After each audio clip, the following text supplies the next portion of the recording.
I helped my neighbor hang a 75-inch TV he bought from a crackhead. When he turned it on, it was the menu from KFC. Well, either your neighbor has a security camera in his living room that looks suspiciously like a KFC ceiling, or you just took a picture in a KFC. It would have taken so little effort to just pull up this image on your TV to sell a bit, even like a tiny, tiny amount, but you couldn't even do that. Basically, what I'm saying is that if you're gonna lie about dumb, inconsequential shit on the internet, do it better. What is up, my aesthetic boys? It's Fresh, back with another video from r/thathappened. From stolen fast food menus to literally everybody clapping, there's never a shortage of internet fibbers, so let's take a look.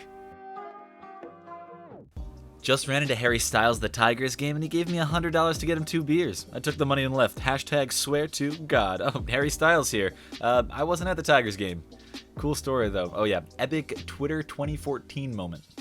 A Times headline about Salt Bae. Now everybody wants to be a butcher because of me. Now if you ask a kid, they want to be Salt Bae. They see me as an idol. I'm an inspiration to a lot of people in a very short period of time, and to be completely honest, this might not be as far off base as you think. Sure, not every kid wants to be a butcher because of Salt Bae, but this dude has tens of millions of followers on social media, and I'm sure that there are people who got interested in butchering or cooking because of him. At the same time, I think this is also just part of him being a character coming out in the interview, right? Doing and saying outrageous, over-the-top things, being that character who runs an over-the-top, opulent restaurant and sprinkles salt down his forearm when you eat food. I'm a cardiologist, and one time when I had to operate someone from my past that I really hated, I killed them on purpose and made it look like a surgery gone wrong. Yeah, this is just a bit from The Office. There was a little boy in line with his mom. Then she went to go get something at the last second. He begged me to slow down, so I scanned his items as fast as possible, and when I was done, I asked him to pay, and he started crying. You made a little boy cry? Like, intentionally? And then after making a little boy cry intentionally, you said, hold on, you know who would get a real kick out of me making a little boy cry intentionally? TikTok. And it looks like they did.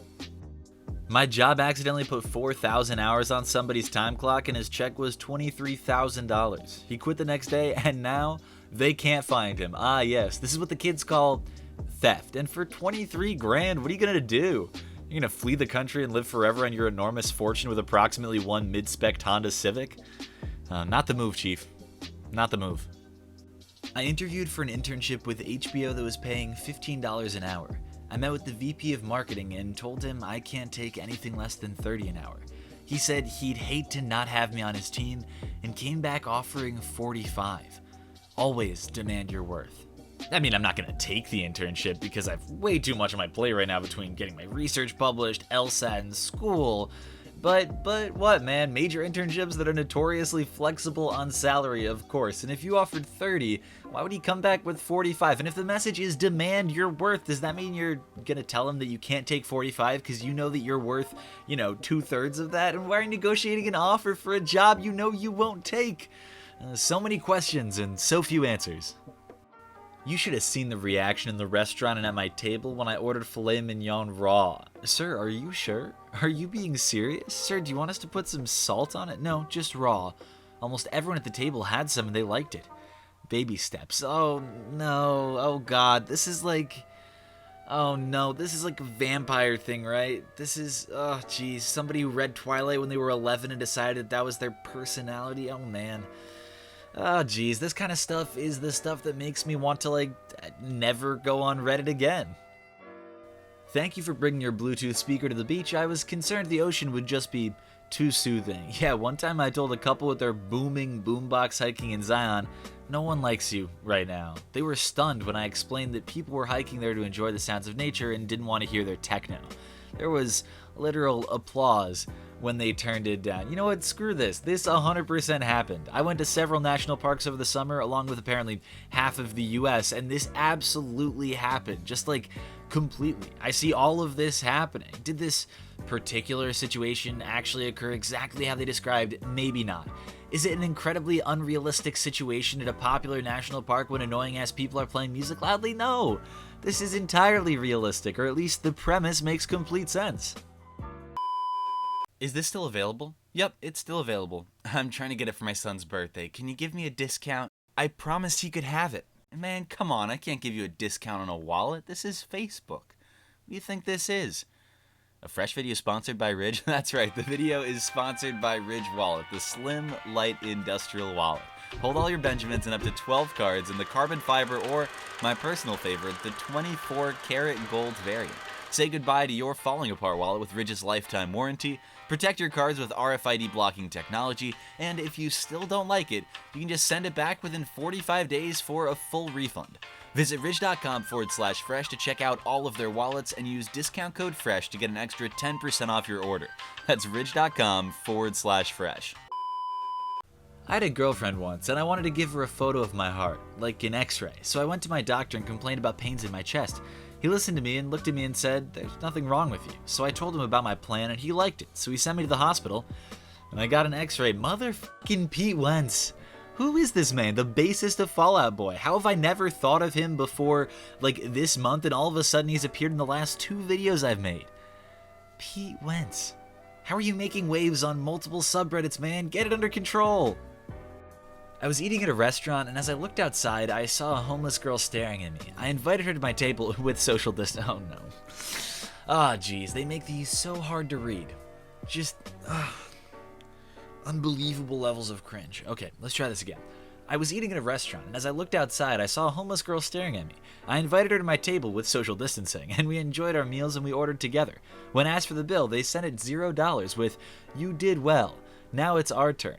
Karma is real. Bro really said with social distancing. Oh man. Okay, as someone who fully supports listening to all health experts when it comes to a literal pandemic, this is one of the cringiest tweets I have ever had the displeasure of reading. It was a midday McDonald's Diet Coke run, and as I was paying my $1.06, I asked the young man how his day was going. "How nice of you to ask." "People don't usually ask me that. I'm just a McDonald's employee," he answered. "Garbage," I replied. "You single-handedly interact with hundreds of people every day and have the ability to influence their entire day with a smile and a kind word. You have immense opportunity to change the world one person at a time." He was speechless and then grinned. But really, friends, there are no just jobs. Every employer, every position, and every single interaction matters. You matter. Hashtag opportunity, hashtag people, hashtag jobs, hashtag culture, hashtag McDonald's, hashtag smile McDonald's. That's right. Guys, you are all sleeping on how cringy LinkedIn is. Like, this platform has gotten out of control over the last few years. This fucking website, man. I'm gonna have to do a full video on this because you guys don't even know a half of it. My 13-year-old daughter came home with a half-sleeve tattoo. How would you handle this? I told her no, and she did it behind my back. I'm so upset. No, she didn't. My wife just completed her half sleeve, which took 5 sittings over the course of the entire summer and cost nearly $2,000. Even a simple half sleeve takes multiple sittings of at least a couple of hours each and costs a minimum of several $100s, into the thousands if the artist is any good and in demand at all. Not to mention, no artist is going to risk losing his license and possibly jail time in some jurisdictions for tattooing a minor without parental consent. So either, one, somehow an 8th grade girl saved up a lot of money, disappeared for hours at a time over the course of several months without you noticing and without you noticing the sleeve in progress, and found a completely irresponsible tattooist to do it, or 2, someone drew it on her with a Sharpie, and 3, finally, this didn't happen. You know, I've talked so much and so many times in the financial incentive structure of the Quora Partners program to still be complaining about absurd questions like this, so we're just gonna move on to the next post. One of my classmates called me vamphobic slurs today, so I bit her hand. Turns out her parents are lawyers and they might sue because she contracted tetanus. Sure she did. God, I'm so sick of these mortals. And then after that, she went and ordered a raw steak and had all her friends try it, all on the path to vampire liberation. Bro, please just... Oh, it costs $0 to not do this. Yesterday I fed a kitten. The next day it brought a whole bunch of cats to me. Oh, would you look at that? A group of identical kittens popping up from an underground burrow, the common home of identical kitten groups. My friend decided to turn lesbian a few... Okay, you know what?